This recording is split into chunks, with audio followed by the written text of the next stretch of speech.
الحمد لله رب العالمين.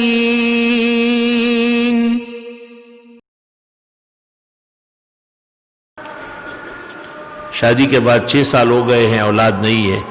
اولاد کے لیے تو آپ کو ہی ہلنا جلنا ہوگا. ہم بھی دعا کریں گے انشاءاللہ، اللہ خیر کرے گا. کھانا کم کر دے، خاص کر رات کو روٹی بالکل نہ کھائے، اور ہڈی والا گوشت تھوڑا سا کھایا کرے. بغیر ہڈی کے گوشت نہیں کھائے، اور وہ بھی اتنا کم کہ بھوک لگی رہے. اور رات کو اصلی دودھ گائے کا ہو یا بکری کا ہو وہ پیا کرے، اور اس میں چند قطرے شہد کے ڈالے. یاد رکھنا کہ شہد گرم کرنا منع آیا ہے، سخت گناہ ہے اور بدتمیزی ہے. دودھ گرم کر کے اس میں ڈالے، پانی گرم کر کے اس میں ڈالے.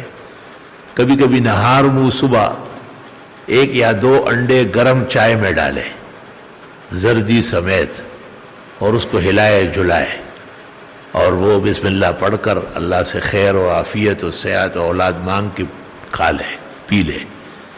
ناشتہ یا نہ کرے یا 1 گھنٹے کے بعد کرے. پیٹ بھرنا اور اولاد پیدا کرنا آسان کام نہیں ہے. پیٹ بھرنے سے مرد عورت بن جاتا ہے، یاد رکھنا. کسی کے ساتھ دشمنی کرنی ہو تو اس کو اتنا کھانا کھلاؤ کہ بھینس کی طرح ہل جل نہ سکے. کم خوراک کم کر لے، بالکل برائے نام، جس سے آدمی جی سکتا ہو. بس تمام توانائی اور روحانی طاقت بڑھ جائے گی.